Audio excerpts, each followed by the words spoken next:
भालू राजकुमारी। ये कहानी बेलियोट के एक सुंदर राज्य की है, जहां एक राजा और रानी रहते थे। आज का दिन खास था क्योंकि रानी ने 2 राजकुमारियों को जन्म दिया था और परियों को इस खुशी में शामिल होने के लिए बुलाया था। स्वागत है परियों, तुम सबको यहाँ देखकर बहुत खुशी हुई। मिलिए मेरे प्यारे बच्चों से। बड़ी बेटी का नाम है क्लियो और छोटी बेटी का नाम है बर्डीन। मुझे भी रानी साहिबा, अब मांगो और मैं पूरा करूंगी। मैं चाहती हूँ मेरी बड़ी बेटी सबसे सुंदर हो। जिमी जाओ जिम जिम जिम, बड़ी बेटी एक फूल की तरह ही सुंदर हो जाए। और छोटी बेटी इतनी सुंदर और समझदार हो कि भले बेयर फेस हो फिर भी सुंदर लगे। और छोटी बेटी बैर हो और समझदार हो। अचानक छोटी बेटी का चेहरा भालू में बदल गया। परी मैगोटीन, ये आपने क्या कर दिया? मैंने कहा बेयर फेस, ना कि बेयर फेस। दोनों का मतलब एक ही है। मैंने कहा बेयर फेस, बिना मेकअप के। भूल हो गई, साफ कहने का जमाना नहीं रहा। प्लीज इसे सही कर दो परी मैगोटीन। मुश्किल है, नहीं हो सकता। क्या? तुम्हारी गलती से मेरी बेटी का भविष्य बर्बाद हो गया। गलती तुम्हारी है, तुमने कहा बैर हो। मैं इस बारे में बिल्कुल बहस नहीं करना चाहती हूँ। हमें पता है कि मैगोटीन अपनी आदतों से बाज नहीं आएगी। मैगोटीन चली गई, जबकि बाकी परियां रानी को दिलासा दे रही थीं। आप घबराइए मत रानी साहिबा, आपकी बेटी अपने नाम की तरह बहादुर बनेगी और उसकी जिंदगी अच्छी रहेगी। ये हमारा वादा है। फॉर्चूनिया ने भालू बच्चे के ऊपर परी धूल छिड़की और वहाँ से चली गई। बाकी परियां भी उसके साथ चली गईं। कुछ साल बाद जुड़वे बच्चे बड़े हुए। क्लियो एक प्यारी लड़की के रूप में बड़ी हुई, जबकि बर्डीन एक भालू लड़की बनी। हर कोई उसका मजाक उड़ाता था।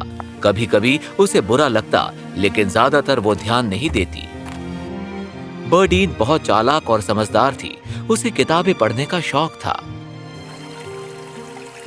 यकीन नहीं हो रहा, इस राज्य में एक भालू राजकुमारी है। मुझे भी। यहाँ क्या चल रहा है? जरा मुझे भी तो बताओ। कुछ नहीं राजकुमारी। पता है मेरे भालू खान क्या कर सकते हैं? वो तुमसे बेहतर सुन सकते हैं। हम पेड़ के बारे में बात कर रहे थे। नहीं, बिल्कुल नहीं। भागो! मजा आया। कुछ दिनों बाद क्लियो की शादी हुई। उसने सबसे सुंदर राजकुमार से शादी की और हर कोई उस शादी में शामिल हुआ।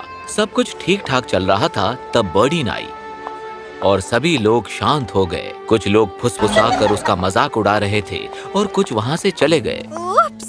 बर्डीन वापस अपने कमरे में चली गई। शादी के बाद राजा और रानी बर्डीन से मिलने गए। उस दिन के लिए मैं कभी खुद को माफ नहीं कर पाऊंगी। मुझसे अपनी बेटी की हालत नहीं देखी जाती। देखो, ये तुम्हारी गलती नहीं है। ये सब परी मैगोटीन की वजह से हुआ है। मैं बहुत थक गई हूँ।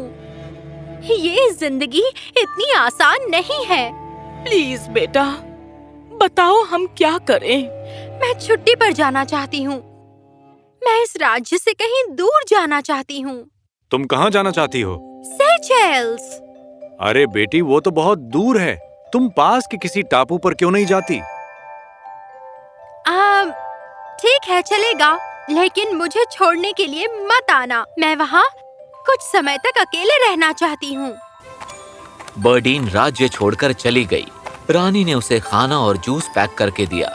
वो चली गई, एक छोटी पहाड़ी को पार किया और समुद्र तट पर पहुंच गई, जहां उसने देखा कि एक नाव उसके लिए तैयार है। ये जरूर पिताजी का काम है। बर्डीन उस टापू की तरफ निकल पड़ी। समुद्र का नजारा देखने लायक था कि अचानक बादल गरजने लगे और बारिश शुरू हुई, जिससे ऊंची लहरें उठने लगी। बर्डीन ने फ्लैग पोल को थामे रखा। कुदरत को भी मेरी शांति से तकलीफ है। हाँ। नाव एक चट्टान से टकराई और बर्डीन उस पर गिर गई। बढ़िया, क्या सुंदर जगह है। बर्डी ने आसपास देखा और उसे समुद्र के अलावा कुछ नहीं दिखाई दे रहा था। टापू अभी भी बहुत दूर था। मैं यहाँ मछलियों का शिकार बन सकती हूँ, पर क्या करें, यहाँ अकेले कुड़कुड़ाने से कोई फायदा नहीं। अरे वाह, ये क्या? मुझे लगा सिर्फ हम लोग यहाँ आ सकते हैं। देखो तो कौन आया है, ये बिना ग्रिल्स वाली बेयर ग्रिल्स है। मेरी किस्मत ही खराब है। ओ बेचारी। कुछ कहने की बजाय क्या तुम मुझे टापू तक छोड़ सकती हो?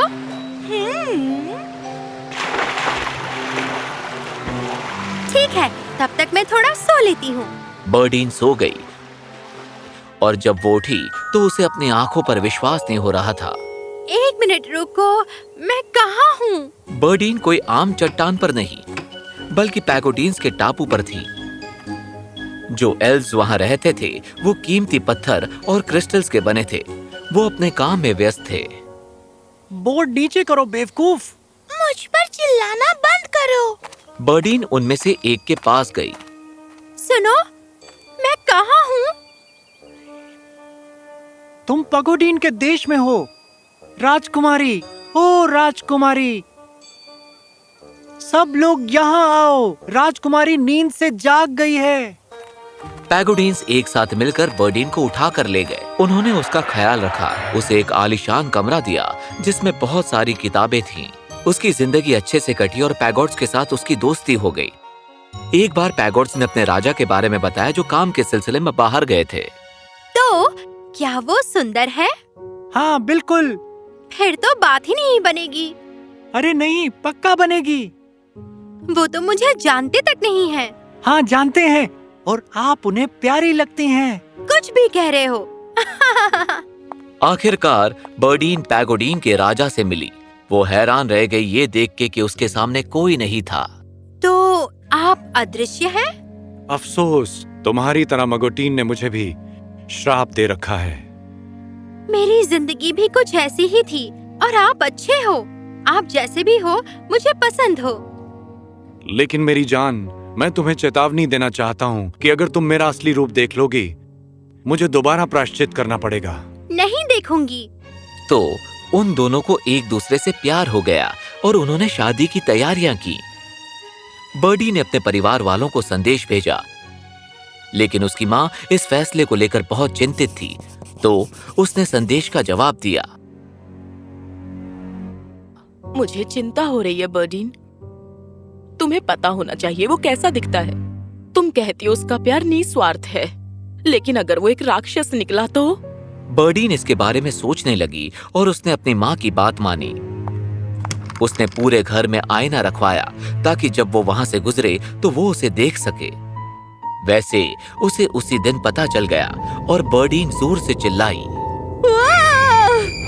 अदृश्य राजा कोई और नहीं बल्कि एक सांप था। तुम्हें इतना प्यार करने के बाद भी? नहीं। उसी समय परी मैगोटीन प्रकट हुई। तुमसे रहा नहीं गया ना? बुरा हुआ, अब तुम्हारे होने वाले पति को प्रायश्चित करना पड़ेगा। ये 2 साल तक मेरी कैद में रहेगा। नहीं, प्लीज, तुम्हें नहीं करना चाहिए था। मेरी परवाह मत करो बर्डीन। परी मैगोटीन ने राजा को पकड़ लिया जो अब एक सांप था और उसे हवालात में डाल दिया। अब तुम इन लोहे के जूतों को पहनो और बैंगनी पहाड़ पर चढ़ो। यही तुम्हारी सजा है। ओह, ठीक है। तो बर्डी ने उन भारी लोहे के जूतों को पहना और बैंगनी पहाड़ पर चढ़ने लगी, जो ज्यादा दूर नहीं था। हालांकि लोहे के जूते कुछ ज्यादा भारी थे। मेरे पैर दर्द कर रहे हैं। ये मैंने क्या कर दिया? मेरी वजह से एक सुंदर राज्य मुसीबत में पड़ गया है। उदास मत हो। कौन है वहाँ? मैं हूँ परी फॉर्चूनिया। मैंने तुम्हें खुश रहने का आशीर्वाद दिया था। फिर कहाँ है खुशी? तुम्हारा खुशी का समय शुरू हो चुका है। अब तुम उस पहाड़ पर चढ़ो और फव्वारे के पानी से अपना चेहरा धो लो। देखो आगे क्या होता है, क्योंकि उसके बाद खुशी ही खुशी होगी। क्यों? कोई सवाल नहीं, बस जाओ। तो बर्डीन हिम्मत करके उस पहाड़ पर चढ़ी। परी फॉर्चूनिया का शुक्रिया करके उसे फवारा दिखाई दिया। अरे वाह, ये पानी तो बहुत अच्छा लग रहा है। मैं तुरंत मुंह धो लेती हूँ। बर्डी ने अपना चेहरा धोया और जब उसने पानी में अपना प्रतिबिंब देखा तो उसमें एक इंसानी चेहरा दिखाई दे रहा था। अरे वाह, मुझे यकीन नहीं हो रहा। क्या ये मैं हूँ? हाँ बिल्कुल, लेकिन इसके साथ एक शर्त है। तुम्हें यहाँ 2 साल तक रहना पड़ेगा। बिना दोष के जिंदगी जीनी पड़ेगी। पर राजा का क्या होगा? उन्हें अपने दिल में रखना। सच्चे प्यार से किस्मत बदल सकती है। ठीक है। बर्डीन 2 साल तक उस पहाड़ी की चोटी पर रही। उसे अपने पति का ख्याल आता और वो उनके लिए प्रार्थना करती। उम्मीद करती हूँ वो ठीक हो। अचानक पेड़ से एक तेज रोशनी चमकी और मिस्टर वैलेंटाइन नीचे आया। वाओ, कौन हो तुम? मैंने सच्चे प्यार को महसूस किया तो मुझे खुद नीचे आकर देखना पड़ा। मैं हूँ मिस्टर वैलेंटाइन और तुम बर्डीन हो जो एक भालू नहीं है। ओह, तुम मुझे जानते हो? हाँ, अब तुम्हारा पति एक सांप बनकर भी नहीं रहेगा। सच में? कैसे? इस तरह। और चुटकी बजाकर मिस्टर वैलेंटाइन बर्डीन को लेकर पैगोड्स के देश में गया। वो तुम्हारा पति हवालात में है। राजा जो। इन्होंने कहा आई लव यू। ये शोर कैसा? कैसी हो खड़ूस औरत? खामोश, मेरी नजरों से दूर हो जाओ वरना हवालात में डालूंगी। क्यों, मुझसे प्यार हो गया क्या? नहीं। फिर क्या परेशानी है? चलो राजा को आजाद करते हैं। मिस्टर वैलेंटाइन ने हवालात को खोला और राजा तुरंत ही बाहर आ गया। नहीं, ये तुमने कैसे किया? क्योंकि प्यार में बहुत ताकत होती है, समझी? मेरी जान, कैसे हो आप? और पुफ, हरा सांप वाला राजा एक सुंदर राजकुमार बन गया। क्या बात है बर्डीन, तुम्हारे चेहरे को क्या हुआ? तुम हैरान हो गई हो ना? अब तुम हवालात जाने के लिए तैयार हो जाओ। हाँ, सपने देखो। फेरी फॉर्चूनिया ने बताया था कि तुम श्राप को पलट सकती थी, पर तुमने नहीं किया। तुम मुझे तड़पाना चाहती थी। वैसे बहुत मजा आया। अब तुम्हारा खेल खत्म हुआ, मैगटीन। मिस्टर वैलेंटाइन ने परी मैगोटीन को छोटा किया और उसे एक बोतल में रख दिया। रुको, प्लीज मुझे बाहर निकालो। ला ला ला ला ला ला ला, कुछ सुनाई नहीं दे रहा। मैं किसी को चोट नहीं पहुंचाऊंगी। चलो माफ किया, लेकिन मैं तुम्हें कुछ दिन के लिए अपनी जेब में रखूंगा।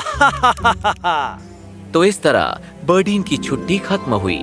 राजा और बर्डीन की शादी धूमधाम से हुई और पैगोडीन्स ने जश्न मनाया।